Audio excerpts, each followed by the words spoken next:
काय सांगता? तुम्ही पण अजून तुमच्या गाडीला HSRP नंबर प्लेट लावली नाहीये का? तर मग लगेचच लावा, नाहीतर याचा मोठा फटका तुम्हाला बसू शकतो. कसं? सांगते. तर आता ज्या वाहनांवर अजूनपर्यंत HSRP बसवलेलं नाहीये किंवा 31 डिसेंबर 2025 नंतर ज्यांनी HSRPची नोंदणी केली आहे किंवा अजूनपर्यंत ज्यांनी नोंदणीच केली नाहीये, अशा सगळ्या वाहनांसाठी राज्य परिवहन मंडळाकडून आता कडक दंडात्मक कारवाई होऊ शकते. खरं तर HSRP म्हणजेच हाय सिक्युरिटी रजिस्ट्रेशन प्लेटसाठीच्या या नवीन नियमाची शेवटची मुदत 31 डिसेंबर 2025 पर्यंतच होती.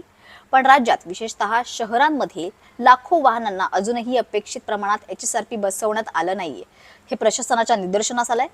नियमाची अंतिम मुदत संपून 1 महिना झाला तरीही नियमाला गांभीर्याने घेतलं जात नाहीये, असं त्यांच्या लक्षात आल्यामुळे आता RTOने ही कठोर पावलं उचलली आहेत.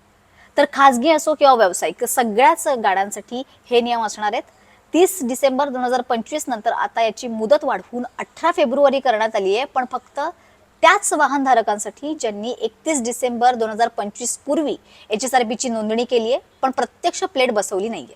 त्यांच्यासाठी खास 15 दिवसांची ही मुदतवाढ म्हणजेच ग्रेस पिरियड ज्याला आपण म्हणतो ते करण्यात आलेलं आहे. 18 फेब्रुवारी पर्यंत जर प्लेट बसवून घेतली तर त्यांच्यावर कारवाई होणार नाही. मात्र 18 फेब्रुवारी नंतर राज्यभर विशेष मोहीम राबवली जाणार आहे. आता नियमांचं उल्लंघन करणाऱ्या वाहनधारकांना 1,000 रुपयांपर्यंत दंड आकारला जाणार आहे.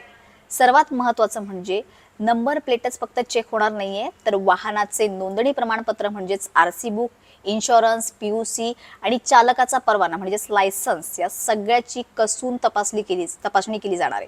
यापैकी कोणतंही कागदपत्र नसेल तर त्यांच्यावर दंडात्मक कारवाई होऊ शकते. तर HSRP काय असतं आणि त्याचं काय महत्त्व आहे हे एकदा आता थोडक्यात सांगतेच.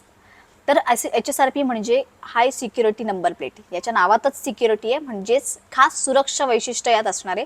त्यावर होलोग्राम, लेझर कोडिंग आणि युनिक आयडेंटिफिकेशन नंबर असतो, ज्यामुळे भविष्यात जर गाडी चोरीला गेली किंवा गाडीच्या मदतीने कोणी काही अपराध केला तर लगेचच त्या गाडीची ओळख पटवता येईल. त्यामुळे आता राज्य परिवहन मंडळाकडून घेण्यात आलेले हे निर्णय सुरक्षेच्या दृष्टीने अत्यंत महत्त्वाचे आहेत.